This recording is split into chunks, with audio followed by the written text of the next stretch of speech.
Good afternoon student. आज हम करेंगे क्लास 10th की मैथ, ठीक है, जिसमें रियल नंबर स्टार्ट हुआ है। इससे 1.1 के हमने पहले क्वेश्चन कर दिए हैं और आज मैं 1.2 से पहले एक रिलेटेड एग्जांपल लाई हूँ। फिर उसकी फुल वीडियो जो है, फुल एक्सरसाइज की वीडियो मैं कल अपलोड कर दूँगी, आप उसे देखिएगा, ठीक है। अच्छा, स्टार्ट करते हैं। Welcome to Rawat classes channels. आज हम स्टार्ट करेंगे example, prove that √3 is irrational, ठीक है। इंपॉर्टेंट क्वेश्चन है, 3 मार्क्स का आता है। देखिए कैसे करना है। हमने सबसे पहले सब में यही करना है, इसमें लिखने का ज़्यादा है थ्योरिकल, तो इस कॉन्सेप्ट को याद करने की वजह मैं एक सजेशन दूंगी कि आप इसकी प्रैक्टिस कीजिए। एक क्वेश्चन को कम से कम 3 या 5 टाइम्स बाद भी आप करोगे और इस एक्सरसाइज को 3 या 4 टाइम्स रिपीट करोगे तो आपको रटने की ज़रूरत ही नहीं पड़ेगी, आप खुद ही इसको करना सीख जाओगे, ठीक है। तो हम स्टार्ट करते हैं। देखिए क्या दे रखा है आपको, prove that √3 is irrational number, ठीक है। तो कैसे करेंगे, सबसे पहले स्टेप होता है, सब में ये स्टेप करना है, let us assume that √3 is rational, ठीक है। सबसे पहले हम क्या मानेंगे इसको, √3 को रेशनल। फिर हम लिखेंगे रेशनल है तो P/Q के फॉर्म में लिख सकते हैं ना, तो मैंने यहाँ पर A/B की फॉर्म में क्या कर इसको राइट करा है, √3 = A/B, where A and B are any integer number, B does not equal to 0। अब हम सपोज करेंगे कि A and B have a common factor other than 1 और जो नंबर होगा वो कोप्राइम होगा, ठीक है। हम मानेंगे कि A और B का जो है कॉमन फैक्टर है किसके अलावा, अदर देन 1, एक के अलावा, ठीक है। तो हाँ, अब हम क्या करेंगे, यहाँ से B की मल्टीप्लाई यहाँ करेंगे, B√3 = A। उसके बाद रूट को हटाने के लिए दोनों साइड क्या कर देंगे, square, taking squaring on both side. Both side को शॉर्ट फॉर्म में ऐसे लिखते हैं, ठीक है। तो B का स्क्वायर B हो जाएगा, B² हो जाएगा, √3 का 3 = A²। इसको मान लेना अब इक्वेशन नंबर फर्स्ट। अब देखिए यहाँ से 3 इसके अपॉन में जाएगा ना, इट मीन्स A² जो है वो 3 से क्या हो रहा है, डिवाइड हो रहा है, ठीक है। तो A² इज डिविजल बाई 3। सो ये जो एक बिंदु बिन ऊपर 2 बिंदु नीचे, इसका मतलब होता है देयरफॉर, ठीक है।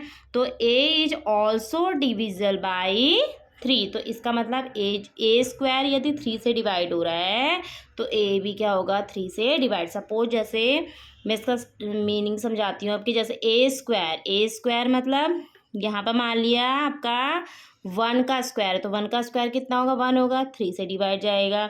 यदि मैं 1 का स्क्वायर नहीं भी करूँ, 1 करूँ, फिर भी तो 1 से डिवाइड जाएगा ना, ये कहने का मतलब है, ठीक है। फिर हम अगेन फिर से हम क्या मानेंगे, अब हमारा B के बाद क्या आता है अल्फ़ाबेट C, तो हम यहाँ पर जो A² है इस A की जगह को हम एज्यूम करेंगे 3C, A = 3C। फिर से स्क्वायरिंग करेंगे तो A², 3 का कितना होगा 9, C का हो गया C²। इसकी वैल्यू को इक्वेशन नंबर फर्स्ट में पुट कर देंगे तो A² की जगह पे क्या आ जाएगा 9C²। 3 से 9 कितने बार कटा, 3 बार। अब ये 3 इसके अपॉन में जाएगा ना B² के, it mean B² is divisible by 3। तो B² क्या होगा, 3 को क्या कर रहा है, डिवाइड कर रहा है। सो तो B भी क्या करेगा, B इज ऑल्सो डिविजल बाई 3। इसका मतलब B को कौन डिवाइड करेगा, 3 भी डिवाइड कर सकता है, ठीक है। अब दोनों में देखो, यहाँ A को भी डिवाइड करा, B को भी डिवाइड करा, दोनों में कॉमन क्या आया, एटलीस्ट क्या कॉमन फैक्टर है आपका, दोनों में 3, ठीक है। देखो क्या लिखा है, therefore A and B have at least 3, at least में कम से कम एक 3 क्या है, कॉमन फैक्टर है, 3 एज अ कॉमन फैक्टर। होना क्या था, अदर देन 1, ठीक है। दोनों में ही क्या है, कॉमन आ गया 3, बट इस contradicts the fact that A and B are coprime, ठीक है। परंतु एक कंट्राडिक्शन आ रहा है कि ये क्या है, को-प्राइम है, but it contradiction the fact that A and B are coprime. Coprime होने चाहिए थे ना, को-प्राइम नहीं है, दोनों कॉमन आ गए, ठीक है। This contradiction has arisen because of our incorrect assumption. इसका मतलब है कि कंट्राडिक्शन कब आया है कि हमने जो क्वेश्चन हमें दिया था, हमने उसका क्या मान लिया, उससे अपोजिट हमने उसको इसको सपोज करा, क्योंकि हमें इरेशनल प्रूफ करना था, हमने रेशनल माना, तो रेशनल मानने से ये कंट्राडिक्शन आया है। तो so we conclude that √3 is irrational.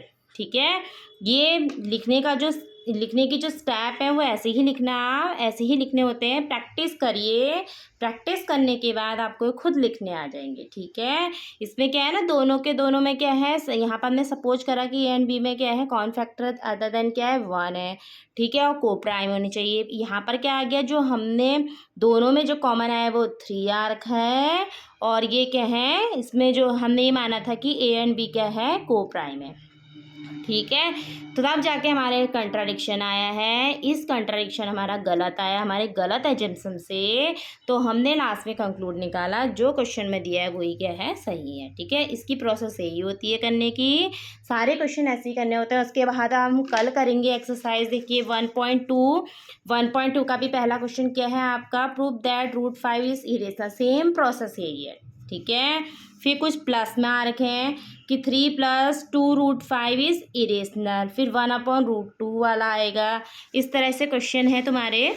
ठीक है, ये देखिए 1/√2, फिर 7 √5, 6 + √2। हम इस क्वेश्चन को मैं कल बताऊंगी आपको, आप प्रैक्टिस कीजिए। अभी भी समय कम बचा है आपके पास, फिर भी बहुत है इनफ तैयारी करने के लिए। अभी भी स्टार्ट करोगे तो, अभी तक वैसे जहाँ तक है बच्चों ने स्टार्ट कर दिया है, पर कुछ बच्चे ऐसे होते हैं जो स्टार्ट नहीं करते हैं अभी भी। फिर फ़िलहाल आप स्टार्ट कीजिए, अभी भी अपनी रोज़ देखो, पढ़ोगे तो अच्छी तरह से आप क्या कर सकते हो, पास कर सकते हो। ठीक है, हमारी वीडियो से जुड़ने के लिए आप लाइक एंड सब्सक्राइब कीजिए, और अच्छे अच्छे वो बताऊँगी, क्वेश्चन बताऊँगी जो आपको क्या होगा, टिप्स दी जाएंगे, जिससे कि आप क्या करोगे, अपने एम को, अपने गोल को अचीव कर पाओगे। ठीक है, थैंक यू।